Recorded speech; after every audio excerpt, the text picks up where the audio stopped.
Cet objet a été découvert par le rover martien à la surface de Mars. Et le problème, c'est qu'il paraît bien trop étrange pour être une simple pierre.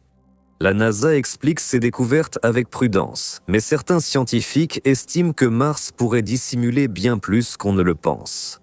Et voici l'une des photos les plus étranges de Mars jamais reçues par l'humanité. Sur l'image, on a remarqué un objet ressemblant à une entrée de grotte ou à un tunnel. Et si c'est vraiment une formation naturelle, alors pourquoi a-t-elle l'air aussi parfaite? Que savez-vous de Mars? À quoi pensez-vous lorsque vous regardez une image de sa surface? Vous pensez qu'il n'y a rien sur la planète rouge à part des rochers et des paysages poussiéreux identiques? Pourtant, ce n'est pas du tout le cas. Et voilà que vous observez déjà une véritable tempête de poussière quelque part à l'horizon.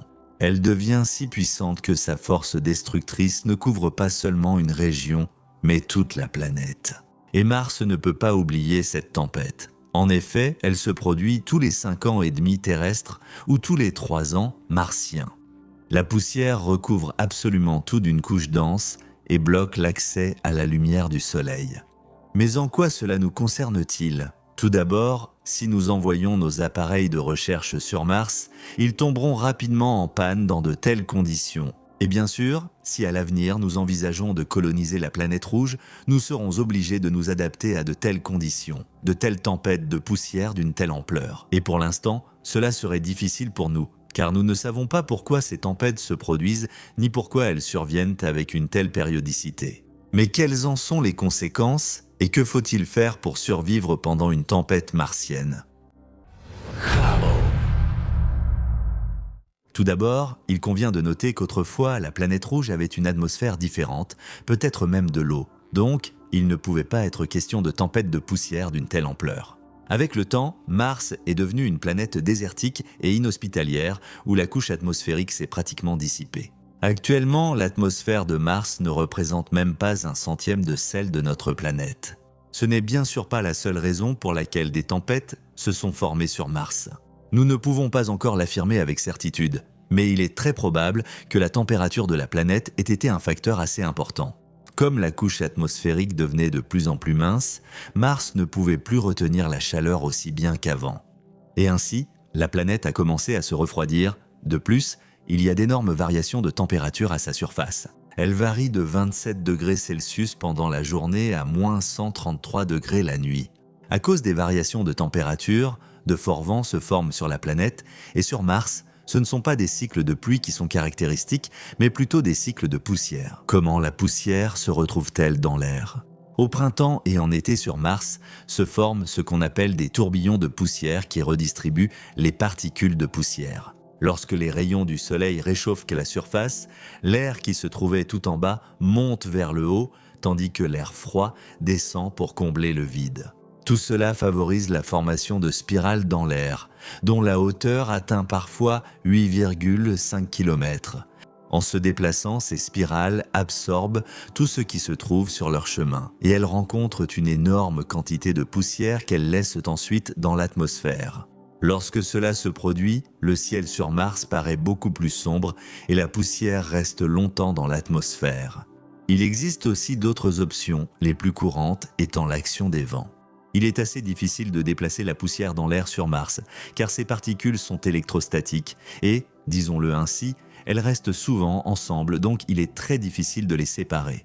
Les particules de poussière martienne nécessitent une impulsion pour se déplacer. Les rafales de vent soulèvent facilement même les plus grosses, bien que cela paraisse paradoxal. En fait, les grosses particules de poussière ne s'agglomèrent pas aussi fortement entre elles. Ainsi, les grosses particules sont soulevées dans l'air. Elles ne peuvent pas rester en suspension longtemps, car elles sont trop grosses et par conséquent, elles retombent après avoir parcouru une courte distance. Lorsqu'elles retombent, cela crée une impulsion qui brise les liens forts entre les particules de poussière plus petites, et ce sont alors ces dernières qui s'élèvent dans l'air. Là-bas, la gravité de Mars est plus faible, ce qui signifie que la poussière peut rester en suspension pendant des semaines, voire des mois, sans retomber. C'est ce qui permet la formation de tempêtes puissantes et durables. Les particules de poussière retiennent assez bien la chaleur provenant du Soleil. Quand les particules se réchauffent, elles transmettent la chaleur à l'atmosphère. Et ainsi, l'air chaud s'élève, tout comme lors des tourbillons de poussière, mais de façon bien plus significative. Cela conduit à une plus grande salinité du sol martien, à une quantité accrue de poussière qui s'élève, ce qui signifie que le réchauffement de l'atmosphère augmente également. Le résultat de tout cela est l'apparition d'une tempête de poussière. Si une tempête de poussière martienne fait rage uniquement dans une région, elle ne présente pas de danger particulier. En général, sa vitesse est d'environ 97 km/h, tandis que celle des ouragans terrestres est moitié plus élevée. De plus, la faible densité de l'atmosphère rend ce phénomène peu perceptible et inoffensif pour les appareils de recherche. Cependant, il y a toujours des exceptions. Si toutefois, une tempête de poussière contient une certaine quantité de poussière électrostatique légèrement collante, lorsqu'elle retombe, elle bloque l'accès à la lumière du soleil. Et c'est très mauvais pour les appareils qui fonctionnent à l'énergie solaire. Ils ne reçoivent tout simplement pas d'énergie. Le nombre de problèmes augmente lorsque les tempêtes deviennent plus importantes. Au printemps et en été, l'hémisphère sud de Mars est dans une zone de tempête de poussière, Марс располагается ближе всего к Солнцу. ce qui en fait la région la plus chaude de la planète. Et donc pendant cette période, pour une raison que nous ne pouvons pas encore expliquer, les tempêtes de poussière commencent à fusionner en une seule tempête gigantesque. Bien sûr, cela peut être dû au fait qu'elles se trouvaient simplement proches les unes des autres, mais cela se produit avec une périodicité étonnamment précise, ce qui ne peut guère être une simple coïncidence. Comment des tempêtes de la taille d'une planète peuvent-elles se former sur Mars? Et à cette question, les scientifiques n'ont pas encore de réponse. Elles se produisent avec une périodicité d'une fois tous les 3 ans martien. Et c'est assez peu pour expliquer cela, ne serait-ce que par les cycles de Milankovitch. Là-bas, les intervalles de temps sont bien plus longs. Il existe une hypothèse selon laquelle il s'agit d'une des étapes du développement du cycle des tempêtes de poussière. Cependant, nous ne pouvons pas l'affirmer avec certitude. En général, les tempêtes de poussière sur Mars durent plusieurs jours. Cependant, ces tempêtes géantes peuvent durer des semaines sans faiblir. Et par conséquent, cela aura un impact négatif sur nos appareils de recherche. Un indicateur important ici est la profondeur optique des aérosols qui montre la quantité de lumière solaire disponible. Cet indicateur doit être inférieur à 2 pour que nos appareils puissent se recharger à l'aide de panneaux solaires. Habituellement, sur Mars, cet indicateur est de 0,5, ce qui est dans la norme. Lorsque d'énormes tempêtes de poussière martienne surviennent, il varie alors de 9 à 11, ce qui signifie que la lumière du Soleil n'atteint plus du tout la surface. C'est précisément pour cette raison que la mission du rover Opportunity a échoué, car ces panneaux solaires antidiotsés ont été complètement recouverts d'une épaisse couche de poussière. Cela a entraîné une panne grave de l'appareil. Et cela ne signifie pas que les appareils équipés de batteries nucléaires sont en sécurité dans ce cas. De telles tempêtes de grande ampleur peuvent simplement perturber la communication, ce qui empêchera l'appareil de recevoir des signaux de la Terre. De plus, même les satellites sont eux aussi en danger. En raison de la grande quantité de poussière chauffée, l'atmosphère commence à se dilater, projetant une partie dans l'orbite où les satellites fonctionnent habituellement. À cause de cela, ils doivent changer la trajectoire de leur déplacement, ce qui consomme énormément d'énergie. Imaginez simplement que vous êtes déjà en train de coloniser Mars. Les panneaux solaires ne vous aideront pas, et tant que la tempête de poussière fera rage, vous ne pourrez probablement pas communiquer avec la Terre. Vous devez trouver un moyen d'être autonome pendant un certain temps.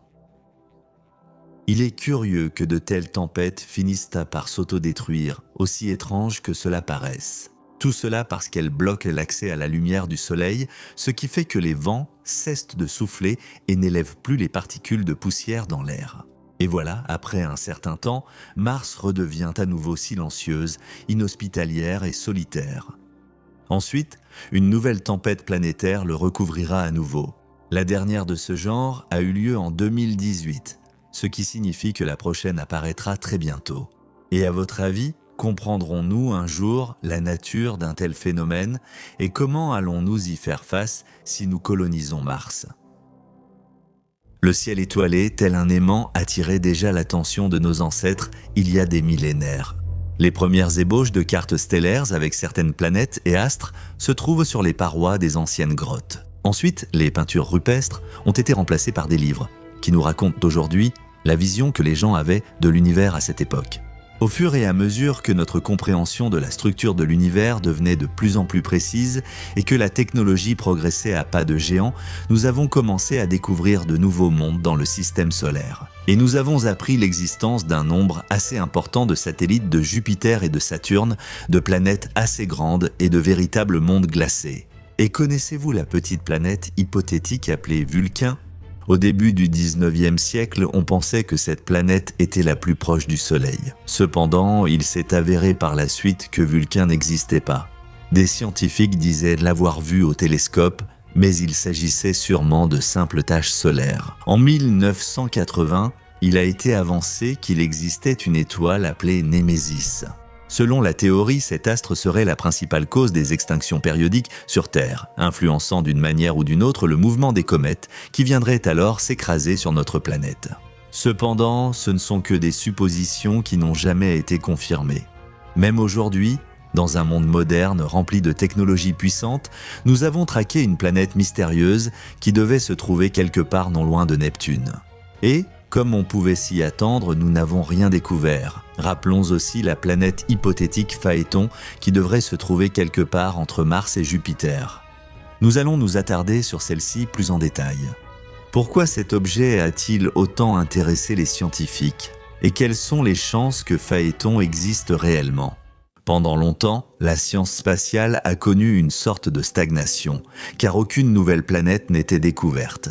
Cependant, tout a changé en 1781 lorsque William Herschel a découvert Uranus, qui est devenue la première planète découverte depuis des centaines d'années. D'autres scientifiques ont décidé de ne pas rester à la traîne et de découvrir eux aussi une nouvelle planète, mais cela s'est avéré très difficile. C'est alors que la loi de Titius-Bode est venue à la rescousse, censée aider à déterminer dans quelle partie du système solaire une planète pouvait se cacher. Selon cette loi, chaque planète doit être à une distance du Soleil double de celle de la précédente. Cette formule a été appliquée aux planètes du système solaire découvertes à ce moment-là. Et il s'est avéré que dans ce cas, il devrait y avoir une autre planète entre Mars et Jupiter située à une distance de presque 3 unités astronomiques du Soleil. Et à partir de ce moment-là, une course a commencé entre les astronomes pour trouver cette planète manquante. Chacun voulait être celui qui découvrirait un nouvel objet du système solaire. Un jour, pendant l'hiver 1801, le scientifique italien Giuseppe Piazzi, en observant le ciel étoilé, est tombé sur un point inconnu qui se déplaçait lentement parmi les astres. Au début, l'astronome en a conclu que ce point était une comète. Il a même eu le temps de lui donner un nom, Cérès. Cependant, il s'est avéré plus tard qu'elle correspondait presque parfaitement à la loi de Titius-Bode. Cérès était bien plus petite que les autres planètes, mais cela ne remettait pas en cause la croyance. C'est pourquoi à l'époque, la communauté scientifique a été gagnée par une réelle euphorie. La planète découverte a reçu des symboles planétaires. Il semblait que toutes les zones d'ombre avaient été comblées, mais en réalité, ce n'était pas si simple. Seulement un an plus tard, en 1802, un autre objet similaire appelé Pallas a été découvert, puis en 1804 Junon et en 1807 Vesta. Tous ces objets correspondaient à la loi de Titius-Bode et se déplaçaient sur la même orbite que Cérès. Certains astronomes ont alors émis l'hypothèse qu'ils avaient peut-être découvert 4 objets appartenant à une toute nouvelle classe. Néanmoins, pendant assez longtemps, on a considéré qu'il y avait 11 planètes dans le système solaire. Mercure, Vénus, Terre, Mars, Vesta, Junon, Cérès, Pallas, Jupiter, Saturne et Uranus. En 1846, une autre planète a été découverte, Neptune. Et justement, elle contredisait la loi de Titius-Bode car sa distance au Soleil était inférieure de 8 unités astronomiques à ce que prévoyait la formule. La communauté scientifique en a alors conclu que la loi de Titius-Bode n'était pas pertinente pour le système solaire et qu'il ne s'agissait que d'une simple coïncidence. En 1864, objets découverts, récemment considérés comme des planètes, furent reclassés comme des astéroïdes. Et la planète du système solaire où ils se trouvaient fut appelée la ceinture d'astéroïdes. Eh bien, la planète disparue s'est avérée être une invention, même si c'était une histoire très fascinante, tant pour le grand public que pour les scientifiques. Cependant, il nous reste des questions. Par exemple, d'où vient cette ceinture d'astéroïdes? L'astronome allemand Heinrich Wilhelm Olbers a avancé la théorie selon laquelle tous ces astéroïdes sont en réalité des fragments d'une planète qui a bel et bien existé autrefois. On a donné à la planète le nom de Phaéton, en l'honneur du fils du dieu Soleil Hélios, qui parcourait chaque jour le ciel sur son char. Selon les mythes, le char de Phaéton a brûlé lorsqu'il s'est approché trop près de la Terre. Eh bien, le destin de Phaéton et de la planète hypothétique se ressemble un peu. Olbert a supposé que la planète Phaéton se trouvait justement entre Mars et Jupiter, puis, pour une raison quelconque, a été détruite. Mais la question est, pour quelle raison ? Selon la première version, la planète aurait pu être détruite à cause de processus internes. La deuxième version affirme qu'un autre corps céleste est entré en collision avec Phaéton. La troisième version dit qu'elle a été détruite par le champ gravitationnel de Jupiter lorsqu'elle s'est retrouvée trop près de la planète géante. Et enfin, selon la quatrième version, Phaéton a été déchiré en petits morceaux sous l'influence de l'hypothétique étoile Némésis. Alors, est-il vrai qu'il existait un monde qui a été détruit il y a longtemps, mais qui a laissé des traces dans le système solaire, les astéroïdes ? Nous ne voudrions pas vous décevoir, mais c'est peu probable. En fait, des études ont montré que la masse totale de tous les objets découverts dans la ceinture d'astéroïdes ne représente qu'un quart de la masse de la Lune. C'est catastrophiquement insuffisant pour former une planète. Alors, d'où vient la ceinture d'astéroïdes ? On pense aujourd'hui qu'il s'agit de ce qui reste de la période de formation du système solaire. Il y a environ 4,5 milliards d'années, c'est ce qui reste du disque d'accrétion, un disque de poussière et de gaz qui entourait autrefois le Soleil. C'est à partir des fragments du disque d'accrétion que se sont formés les astéroïdes, les comètes, ainsi que les planètes et leurs satellites. C'est grâce à ce disque que nous connaissons le système solaire tel qu'il est aujourd'hui. Les astéroïdes peuvent nous aider à découvrir à quoi ressemblait le système solaire dans un passé lointain. On peut dire que les astéroïdes sont une sorte de machine à remonter le temps. Et si la mystérieuse planète Phaéton avait réellement existé ? À quoi aurait-elle ressemblé ? Comme nous l'avons déjà mentionné, elle se serait trouvée entre Mars et Jupiter et aurait été la plus petite planète du système solaire. Il est fort probable que la planète hypothétique aurait été dépourvue de vie, avec une surface rocheuse, une atmosphère très ténue et son champ magnétique. Cela signifie aussi l'absence de protection contre les particules du vent solaire.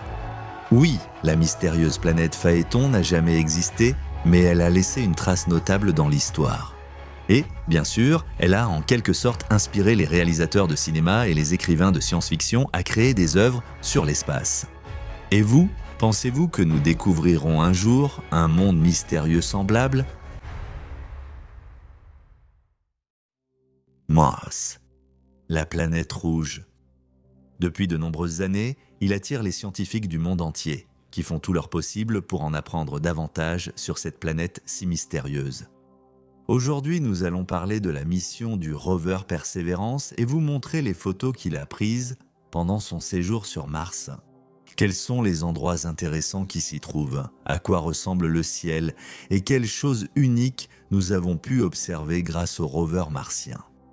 L'objectif principal de Persévérance est d'étudier la géologie et le climat de la planète dans le passé, recueillir des roches martiennes et du régolithe, ainsi que rechercher d'anciennes formes de vie microbienne. Ceci est la toute première image couleur en haute résolution transmise par Persévérance après son atterrissage le 18 février 2021. Et voici le moment même de l'atterrissage du rover martien. La photo a été prise par une caméra à bord de l'appareil de descente. Et voici les images que nous avons obtenues grâce à la caméra Sherlock Watson qui se trouve à l'extrémité d'un bras robotisé spécial. Ici, nous pouvons examiner plus en détail les roches et pour cela, la caméra de droite Mastcam Z nous aide.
C'est mieux que les films sur l'espace. Photos, Et à quoi ressemble le ciel sur la planète rouge? Photo.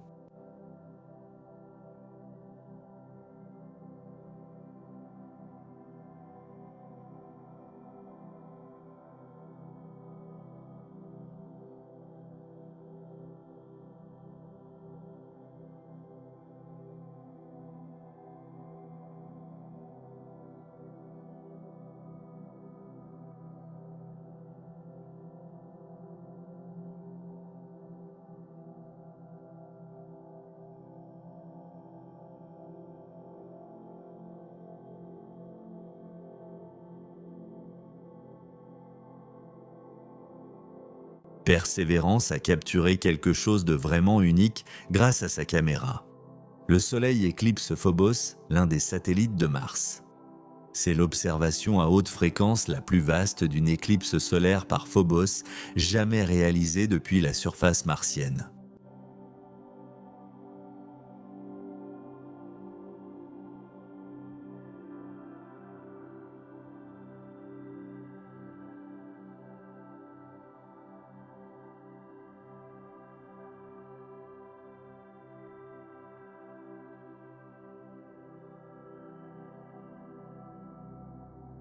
Et voici par exemple Persévérance en train de prendre un selfie.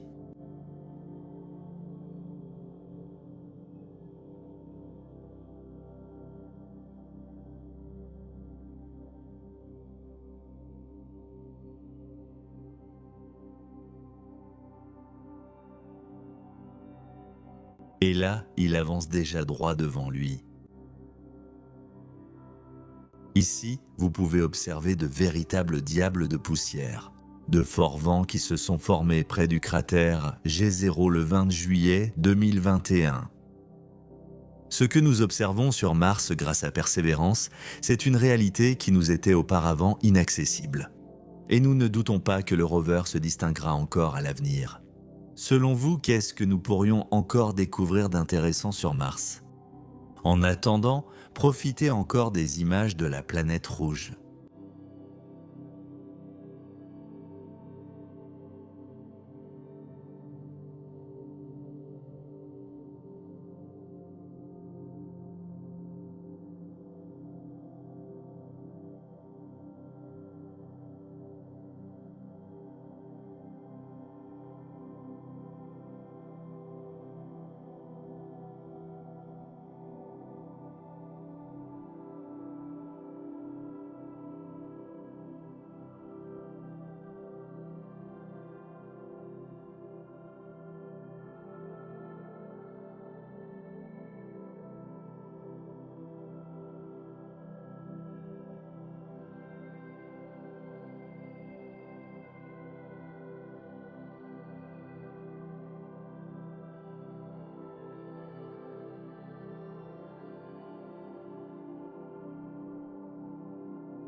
Nous parlons beaucoup de la colonisation de Mars qui pourrait bien avoir lieu à l'avenir. Nous en entendons parler par les scientifiques, mais aussi dans les films, livres et bandes dessinées. La culture populaire nous le rappelle sans cesse. Mais à quoi pourrait ressembler concrètement la colonisation de la planète rouge ? La voie vers la conquête de Mars est tracée par 5 vaisseaux spatiaux qui ont atterri sans équipage à la surface et ont livré les dispositifs nécessaires au fonctionnement des organismes vivants. Une base d'oxygène, d'eau, de nourriture sèche, de carburant, des panneaux solaires, des médicaments, des appareils de recherche et des capsules spéciales. Où peut-on vivre ? Les vaisseaux atterrissent dans les montagnes Erebus. L'un d'eux possède le système Starlink. Pour établir une communication sur Mars, il faut 4 de ces satellites, car la base martienne sera de taille relativement modeste. Des panneaux solaires très puissants fourniront à leur tour suffisamment d'énergie à la base. Ensuite, nous passons directement à l'étape de la construction de la station martienne. Des robots spéciaux, ressemblant à des chiens, conçus par la société d'ingénierie Boston Dynamics, aident dans cette tâche. Tout est mis à la disposition de SpaceX et de leurs projets grandioses. Les robots aideront à poser les fondations de la base et à installer les panneaux solaires, source d'énergie indispensable. Tout d'abord, les rovers martiens commencent à rechercher des poches d'eau en profondeur sous la surface. Au cours des travaux d'ingénierie, on recherche dans le sol et l'atmosphère les éléments nécessaires qui permettront de synthétiser du carburant et de l'oxygène. Les rovers et les robots nivellent une zone de la surface de Mars afin de faciliter le processus d'atterrissage pour les premiers colons qui attendent leur heure. À ce moment-là, seuls des robots travaillant sur Mars. 2 ans et 2 mois plus tard, lorsque Mars et la Terre sont suffisamment proches l'une de l'autre, il est temps pour les humains de se rendre sur la planète rouge. Pourquoi faut-il attendre aussi longtemps? Nous l'expliquerons un peu plus tard. 30 astronautes partent là-bas à bord de 5 vaisseaux spatiaux. Ce sont les meilleurs experts des domaines clés pour la colonisation. Scientifiques, ingénieurs, spécialistes médicaux et militaires. On envoie également avec eux une autre flotte de vaisseaux contenant tout le nécessaire pour assurer un fonctionnement normal sur la planète rouge. Les astronautes doivent vivre sur Mars un peu plus de 2 ans. Cela ne semble pas beaucoup, mais ils ont une mission difficile, rendre la vie sur Mars plus ou moins confortable. Et réaliser cela, surtout au début, est très difficile car les arrivants doivent faire face aux conséquences de la faible gravité.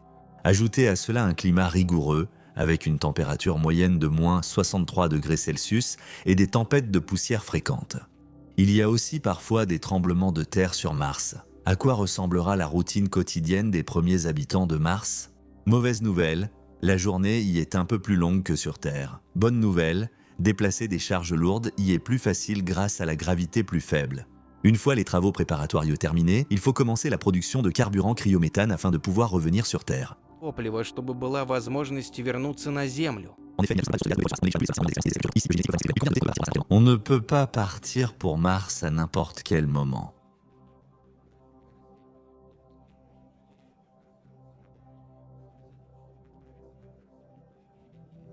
En fait, la planète rouge et la Terre se déplacent sur leurs orbites à des vitesses différentes. Le moment optimal pour le départ arrive lorsque les planètes sont à la distance la plus proche l'une de l'autre. Cela se produit une fois tous les 2 ans et 2 mois. Les vaisseaux spatiaux attendent précisément ce moment pour ramener les astronomes sur Terre. À leur tour, de nouvelles personnes partent déjà vers Mars. Quand les humains dépasseront le nombre de robots, l'équipage inclura, outre scientifiques et ingénieurs, des agriculteurs et architectes. Ils terminent enfin la construction d'un grand système de serre, c'est pourquoi il y a de plus en plus de verdure martienne sur la base. Cependant, il faut quand même transporter une énorme quantité de nourriture depuis la Terre, mais avec le temps, Mars devient de plus en plus indépendant à cet égard. IA Space Factory fonctionne à plein régime et prévoit de construire des logements pour les colons à l'aide d'une imprimante 3D. Pour cela, ils utilisent un véritable polymère martien issu de plantes cultivées en laboratoire et ajoutent également des échantillons de sol martien. Les maisons seront conçues de manière à empêcher toute pénétration de rayonnement à l'intérieur. Avec le temps, la qualité de l'impression 3D s'améliore, ce qui permet de créer plus de serres et plus d'appareils pour cultiver des céréales et des légumes. Le besoin de transporter des cultures agricoles depuis la Terre diminue rapidement. Au début, seule la communauté scientifique envoie quoi que ce soit à la base martienne. Dans la plupart des cas, il s'agit d'instruments pour la recherche. Ce n'était qu'une question de temps avant que des entreprises mondiales ne veuillent entrer sur le marché martien. Voici par exemple Blue Origin, une entreprise aérospatiale détenue par Jeff Bezos, le fondateur d'Amazon. C'est elle qui pourra organiser la livraison pour les particuliers sur Mars. Bien sûr, on importe du poisson sur la planète rouge qui est placé dans des réservoirs spéciaux. Nous avons toujours parlé de nouvelles opportunités, mais la vie est aussi pleine de moments tristes. Les habitants de la base ne sont pas à l'abri des accidents, et même la mort naturelle la plus ordinaire finira tôt ou tard par frapper les colons. Il viendra un moment où, pour la première fois, des funérailles auront lieu sur Mars. La meilleure option est de procéder à la crémation du corps. L'une des années les plus importantes pour les colonisateurs est 2035, c'est l'année de ce qu'on appelle la Grande Transition. À ce moment-là, la distance entre la Terre et Mars sera la plus courte de toute l'histoire. Si auparavant un vaisseau spatial devait voler d'un point à un autre en environ 7 mois maintenant, cela peut se faire en 5 mois. Le nombre de colons augmente rapidement. La base sur Mars peut désormais être considérée comme une ville en termes de taille où l'on construit déjà le premier hôpital martien.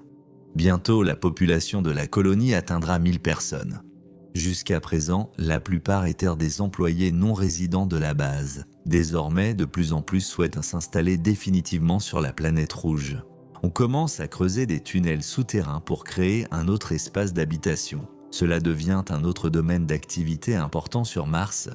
De telles installations souterraines sont considérées comme parmi les plus sûres. De plus, de petites stations de recherche apparaissent partout sur la planète, loin de la base principale. Au début, seuls des robots y travaillent, puis des humains les rejoignent. Principalement, ils s'occupent de l'extraction de ressources minérales et de diverses recherches. Différents États construisent leurs propres bases, créent des ambassades et des symboles nationaux. 15 ans après le début de la colonisation, le premier enfant naît sur Mars. Les médecins martiens ont maintenant la possibilité d'observer comment le nouveau-né va se développer dans de telles conditions. Bien sûr, sur Mars, ils forment leur propre parlement. La politique martienne vise une autonomie maximale en matière de ressources vis-à-vis de la Terre, ainsi que le développement du tourisme. Désormais, les voyageurs perdent une taxe spéciale pour le développement de la planète rouge. Dans l'hôpital martien, on utilise activement une bio-imprimante pour fabriquer les organes et les membres nécessaires. Les bio-imprimantes seront également utiles dans le secteur de la restauration. Grâce à elles, on crée des plats bioniques bio-imprimés à partir de légumes, de fruits, de poissons et de viande. Sur Mars, les premières centrales électriques fonctionnant par fusion nucléaire apparaissent. 46 ans plus tard, l'un des villages est devenu le premier à gravir le mont Olympe. Ce n'est pas seulement un volcan éteint, mais aussi le point le plus élevé du système solaire, 26 000 mètres. Le travail bat son plein aussi en orbite martienne. Là-bas, on a lancé la production pour transformer les météorites en matériaux utiles. Ensuite, grâce à ces matériaux, on construit des infrastructures critiques sur Mars, comme des hôpitaux. La 56e année de la colonisation marque la deuxième grande transition, annonçant une multiplication de la population martienne. Des centaines de milliers de spécialistes et des dispositifs robotisés rendent enfin la planète rouge totalement indépendante de la Terre. Les habitants de Mars disposent désormais de leurs propres aliments, de leur propre énergie provenant de panneaux solaires, de centrales à fusion nucléaire, ainsi que de leur propre air et eau. Et l'un des événements les plus importants, la première personne née sur Mars visite la Terre. Il lui est difficile de supporter la gravité terrestre, mais une combinaison spéciale rend cela plus facile. Ça semble fantastique, peut-être avez-vous raison, et nous avons simplement laissé libre cours à notre imagination. Mais que se passerait-il si cela pouvait vraiment arriver un jour dans le futur ? Pensez-vous que nous serons témoins du début de la conquête de la planète rouge ?